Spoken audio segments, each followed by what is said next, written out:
Because, first of all, I had a great prophecy. I'm a Christian.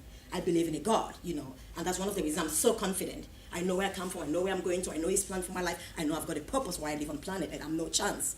There's a specific reason why I come from the nation I come, why I have the skin color I have. So there is no actual coincidence. So I went to church when I had my daughter. My life completely changed. I'm sure every mother here will testify of that. It was incredible. I said, I'm going to have just 3 weeks of holiday because I want to do research, and I was at the verge of discovering a drug. But guess what?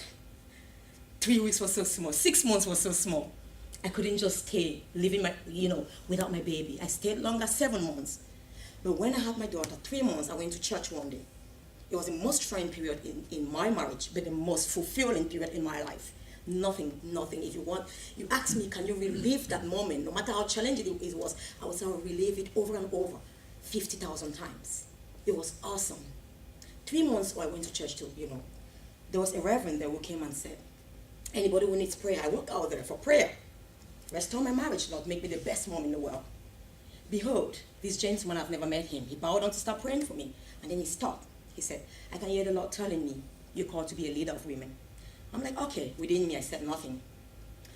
He prayed and all of that. That was it. The seed was sowed.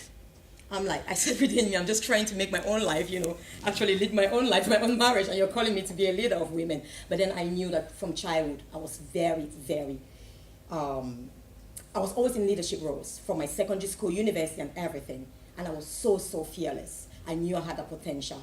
And maybe it was just the moment that I don't have to give the love I have only to my children. I was privileged as a child, but it's time for me to give that love to so many other people. And also I thought of it that maybe because many women are going through some great challenges in their homes, in their marriages, in their relationships, and I'm going through all of this so that I can feel it and be so passionate. So when I fight on behalf of these women, I know what it is about and tell them that, hey, come on, if I can be this strong regardless of what I'm going through, you can do it. You've got the power to do it.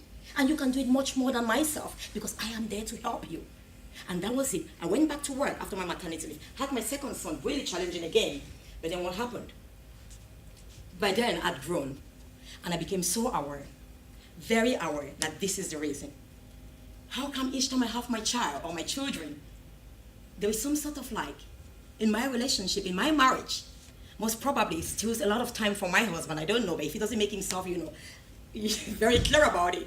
I love my children, but then I was wiser, I'd grown, and I understood that, like I said, these challenges were pruning and shaping me to become the very best version of myself, for my purpose to be fulfilled, just like gold.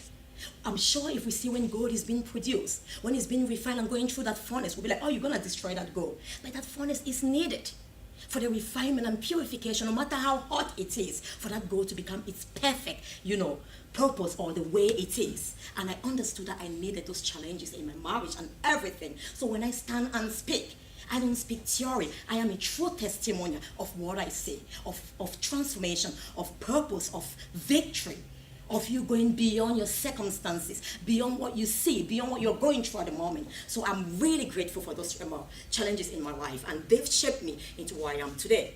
And so at 4 months now, I realized that, Sylvia, this is no coincidence.